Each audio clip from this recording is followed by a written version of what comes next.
Assalamualaikum warahmatullahi wabarakatuh. Selamat datang di video praktikum konstruksi perangkat lunak berorientasi objek bersama saya Adi Wiranto. Pada pertemuan kali ini kita akan mempelajari apa itu inheritance. Baik, untuk memahami apa itu inheritance, pertama-tama saya akan menjelaskan analoginya terlebih dahulu.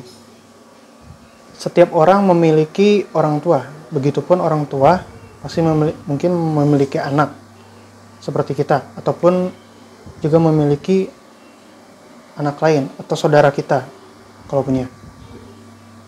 Walaupun tidak semuanya, kita ada kemungkinan bisa menurunkan sifat dan bentuk fisik dari orang tua kita. Misalkan bapak kita tinggi, ayah kita tinggi.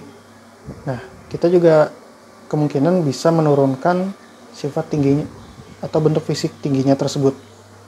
Dan misalkan untuk sifat, misalkan ibu kita memiliki sifat rajin atau gigih dalam belajar, kita juga bisa kemungkinan untuk menurunkan sifat giginya tersebut. Contoh lain seperti mobil. Mobil itu kan banyak ya. Mobil itu misalkan ada mobil pribadi, mobil sport, atau mobil umum, misalkan kayak angkot, taksi, atau bis. Nah, itu contohnya nih. Dari jenis, jadi banyak jenis kendaraan tersebut, dia termasuk mobil gitu. Karena dia memiliki kendali kemudi dalam bentuk setir dan juga memiliki roda. Nah, dari dua contoh yang telah saya jelaskan tadi, jika kita konversikan dalam pemrograman, kita akan mengetahui apa itu namanya kelas super dan kelas child. Apa itu? Jadi kelas super ini merupakan kelas induk, sedangkan kelas child seperti namanya, itu kelas anak. Misalkan kita punya kelas manusia yang memiliki atribut nama, umur, dan jenis kelamin. Lalu ada metode, misalkan metode makan dan metode berbicara. Lalu ada kelas mahasiswa. Nah, kita hubungkan kelas mahasiswa ini sehingga dapat menurunkan atribut atau atribut dan kelas atribut dan metode milik mahasiswa menggunakan keyword extends. Mahasiswa mewarisi atribut dan metode milik manusia, dan mahasiswa itu sendiri memiliki atribut dan metodenya sendiri. Misalkan atribut NRP dan metode belajar atau berkuliah. Nah, seperti itu. Lalu dalam konsep inheritance ada yang namanya kelas abstrak. Nah, apa itu? Kelas abstrak ini merupakan kelas yang menggunakan konsep abstraksi, di mana dia menyembunyikan kerumitan atau menyembunyikan implementasi, sehingga yang ditampilkan hanya fungsionalitasnya saja. Contohnya dalam kehidupan real, misalkan ada hewan, kucing dan kepiting. Nah, kucing dan kepiting ini kan sama-sama hewan. Nah, kucing dan kepiting juga bisa berjalan. Namun cara berjalan mereka berdua berbeda. Kalau kucing kita tahu berjalan itu maju, sedangkan kepiting itu berjalan menyamping. Jika kita konversikan pada coding, kita punya kelas induk, yaitu kelas induk hewan, dan kelas anak, yaitu kelas kucing dan kelas kepiting. Nah, kelas induk ini memiliki metode, yaitu berjalan. Nah, tapi metode berjalan ini tidak ada implementasinya. Nah, ini disebut dengan metode abstrak, sehingga implementasinya untuk kelas anak wajib untuk mengimplementasikan metode tersebut dari kelas hewan. Sudah paham? Kalau masih belum, coba kita kerjakan latihannya. Oke, sekarang kita akan mengerjakan latihan. Semoga teman udah menginstal ya. Maksudnya semoga teman-teman sudah membuka modulnya untuk melihat latihan-latihannya. Oke, untuk video kali ini saya akan mencontohkan latihan satu saja. Untuk latihan-latihan selanjutnya, teman-teman coba kerjakan sendiri biar lebih paham. Jika masih belum paham, teman-teman bisa tanyakan di grup chat ataupun chat langsung ke asistennya. Oke, kita mulai. Latihan 1, kita akan membuat kelas pemrograman yang mempunyai relasi inheritance antara kelas superparent dan kelas sub atau child. Lalu kelas gaji sebagai kelas super dengan keyword abstrak, sedangkan kelas gaji pelatih sebagai kelas sub dengan menggunakan keyword extends. Kelas gaji akan memberikan propertinya kepada kelas gaji pelatih sebagai konsekuensi dari penggunaan konsep inheritance pada kelas tersebut. Nah, sekarang kita akan membuat kelas gaji seperti yang ada di coding ini. Kita buat project terlebih dahulu. Dan untuk IDE kalian bebas ya, asal bisa jalan dan sesuai dengan latihannya. Misalkan saya beri nama inheritance. Oke. Tempatnya misalkan di folder masing-masing. Oke, sudah terbuat. Lalu kita buat package-nya. Package-nya misalkan latihan 1. Kita buat kelas. Nah, sekarang kita buat kelas abstrak gaji. Nah, kita bisa setting ini langsung sebagai kelas abstrak. Nah, kita lihat lagi modulnya. Sekarang kita akan membuat atribut gaji dengan protected dan bertipe integer, lalu kita mempunyai 2 metode konstruktor gaji. Ada yang memiliki parameter, ada juga yang tidak memiliki parameter dengan nilai default. Lalu kita juga memiliki metode hitung gaji yang akan mengembalikan nilai dari gaji tersebut. Dan jangan lupa kita buat setter getternya. Oke, kita buat protect integer gaji. Kita langsung buat setter getter.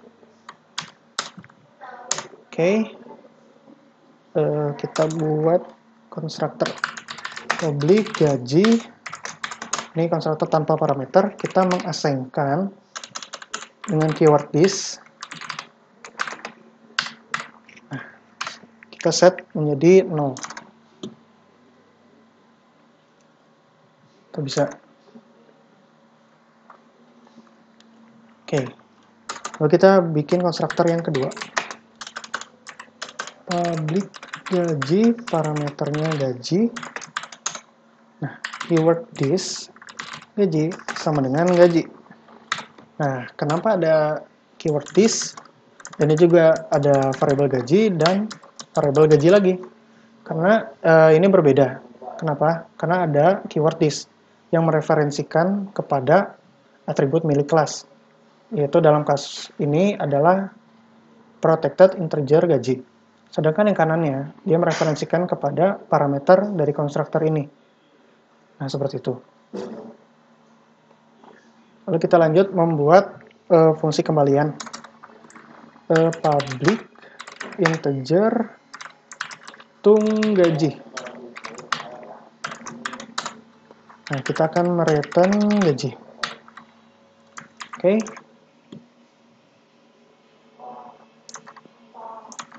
Nah, selanjutnya kita membuat gaji pelatih yang menyambungkan ke kelas abstrak gaji. Buat gaji pelatih. Oke, kita buat extends. Nah, extensi ini kita tulis di setelah nama kelasnya. Extends, bukan seperti ini. Gaji. Nah, sehingga kelas ini akan mempunyai atau mewarisi sifat dari kelas induknya. Metode dan atributnya. Nah, lalu kita buat. Nah, ini kita akan istilahnya itu memanggil metode konstruktor milik kelas induknya. Sehingga kita tidak perlu menuliskan ulang seperti yang ada pada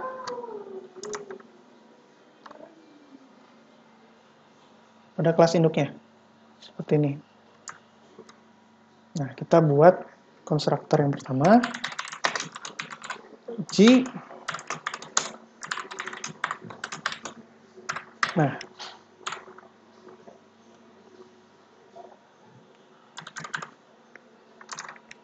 ntar, oh ya, pelatih. Nah, metode super ini akan memanggil metode constructor yang dimiliki oleh gaji, yang dimana dia tidak memiliki parameter. Berarti ini. Nah, lalu kita buat yang satunya.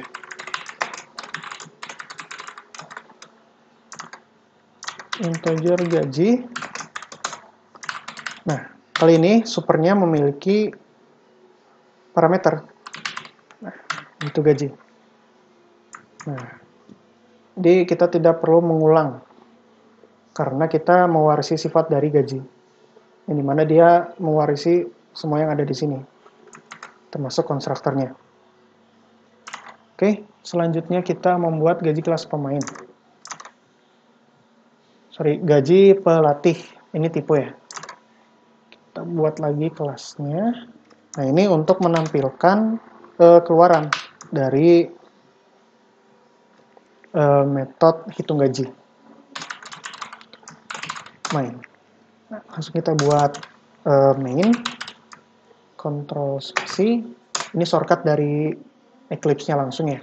Mungkin di IDE yang lain berbeda. Oke. Apa yang akan kita lakukan? Kita akan menginstansiasi dengan keyword new untuk membuat dua objek gaji pelatih. Di mana ada gaji pelatih pertama dan gaji pelatih kedua. Dengan gaji yang berbeda, misalkan 2 juta untuk yang pertama dan 1.500.000 untuk gaji yang kedua. Gaji pelatih 1. Pelatih 2 juta. Oke. Nah, ini kita memiliki tipe data ya, tipe data referensi.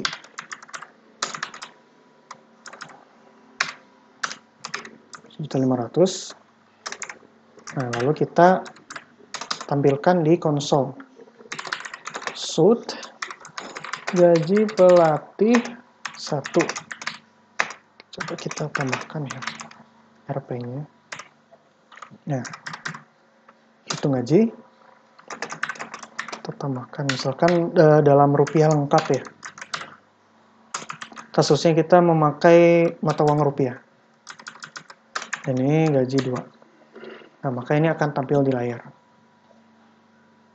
Run as.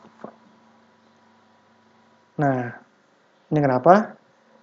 Tampilannya 2 juta semua.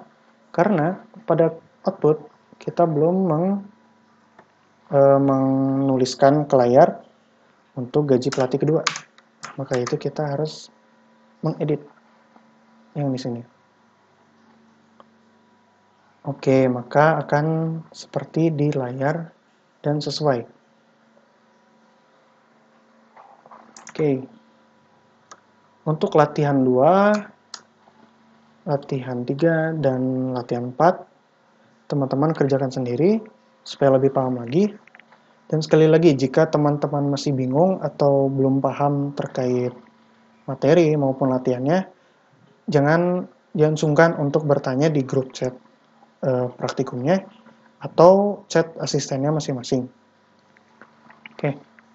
Untuk video ini cukup sampai sini dahulu. Semoga kalian paham dan dapat bermanfaat ilmunya. Sekian dari saya. Wassalamualaikum warahmatullahi wabarakatuh.